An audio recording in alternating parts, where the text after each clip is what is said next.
Butler County Humane Society is a 501c3 nonprofit organization located in Butler. We are a no-kill humane society. We serve the surrounding communities, Butler County, Allegheny County, Mercer County, population of about 185,000. The reason I became involved in the Butler County Humane Society is I have a passion for dogs. I have a huge passion for animals, but I really have a big passion and a big heart for dogs. I really like their mission statement. I like their purpose to provide a safe haven for those on their journey home. And couldn't be more proud of what we do and our volunteer team and our paid staff team and the support of our surrounding communities. What makes us different? A lot of us have the same sort of a mission to be a no-kill society. We'd like to have a no-kill policy throughout Western Pennsylvania or throughout Pennsylvania in general. We all have the same passion, we all have the same goals, the industry as a whole. So I think what sets us apart right now is that we do have a no-kill policy. Additionally, we have been in the community since 1897. So 118 years we've been serving the Butler area. So I think that's probably what sets us apart from some of the other local shelters.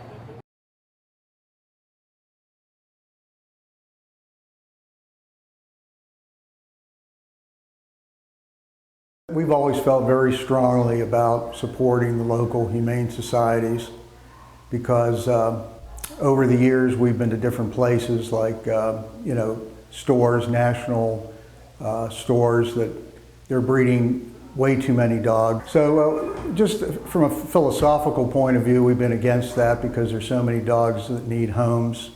There's so many dogs, I don't know what the numbers are, but probably thousands are put to death every day. And so it's important for us to, support the local humane society.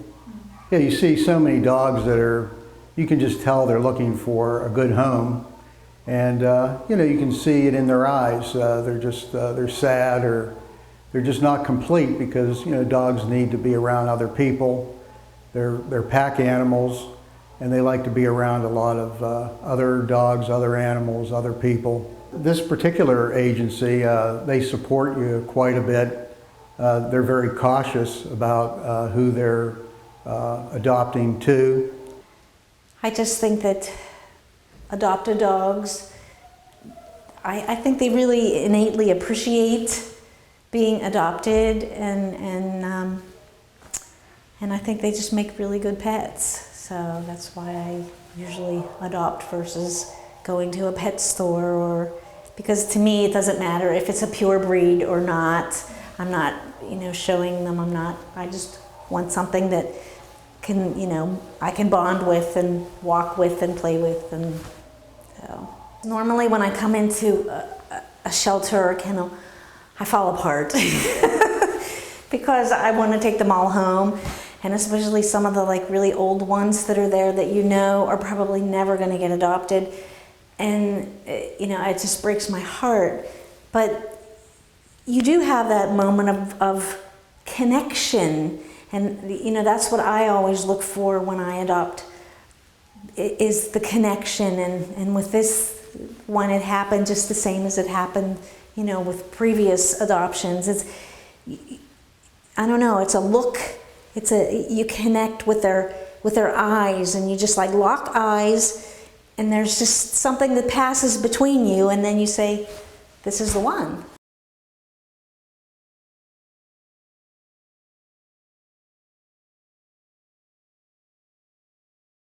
I had adopted before.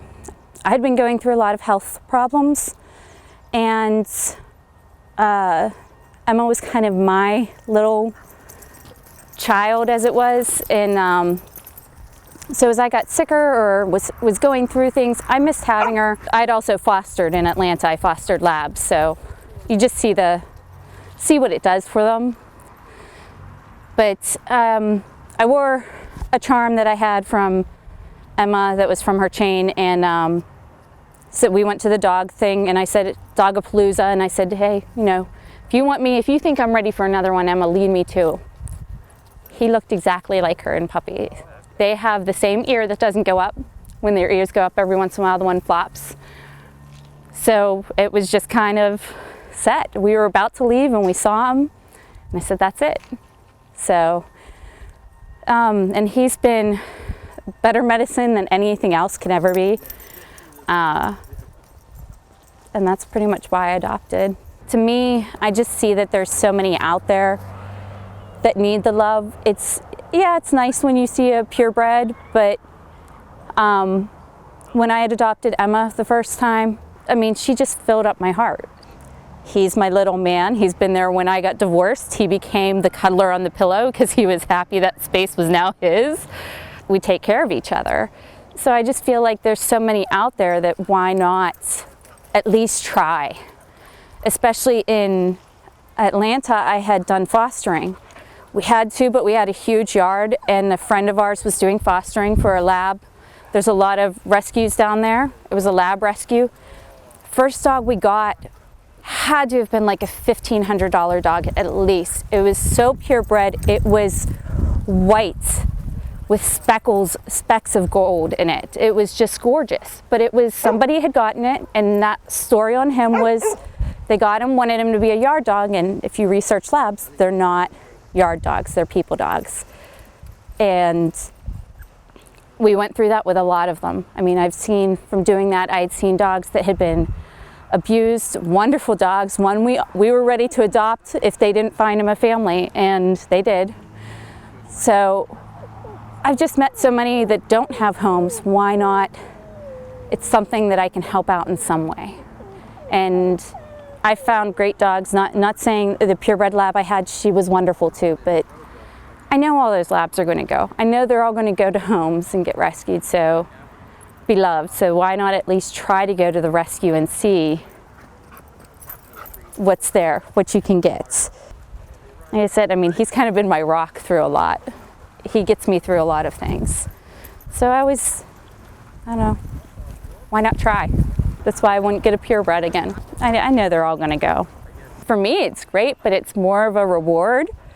I almost take it as. I mean, at times, sometimes, I had back problems. I had to have back surgery, and he was still a puppy, so that's why he's getting adjusted to the park again and to guys. So it was hard. I felt bad for him because he wasn't getting what he needed, and he gives me so much. I mean, I almost feel lucky to be able to adopt. It's just so rewarding. Even fostering was rewarding, seeing dogs that had nowhere to go, and then we took them in and fed them and cared for them, and would go to adoptions on Saturdays, and if not, they would come and pick them up and, you know, make sure they were in families that could take care of them.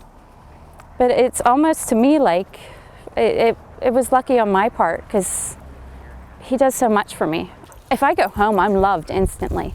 So he's just there. I'm lucky to have him. And I wish I could do more for him. I mean, I wish I get him more exercise and he'd not have had to go through a year of nothing, but I love him.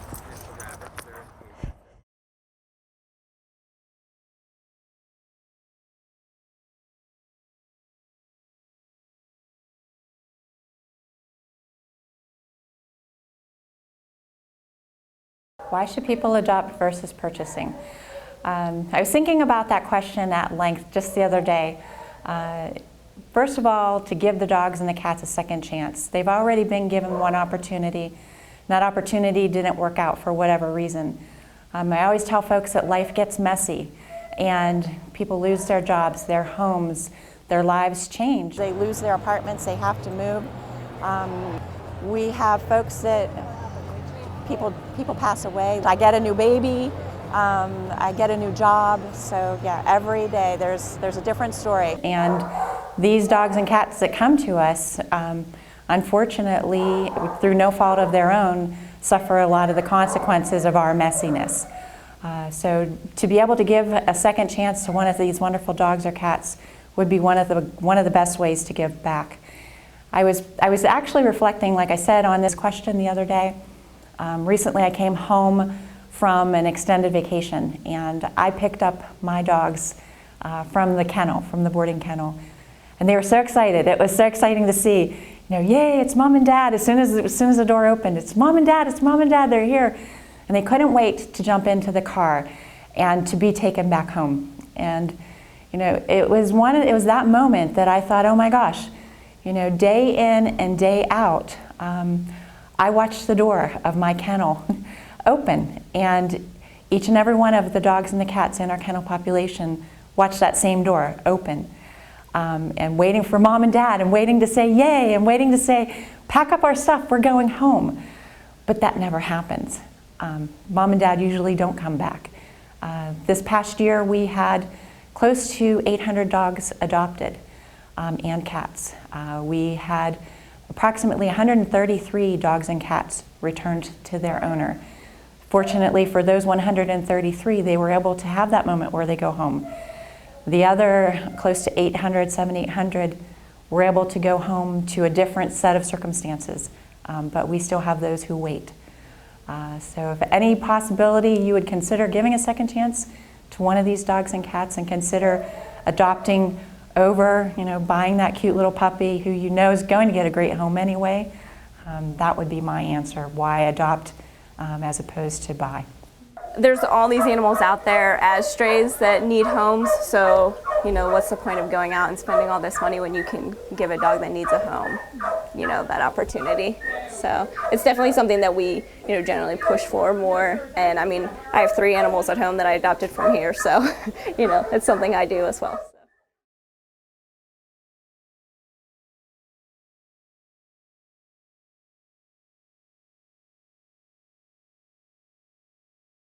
We have little Pruitt.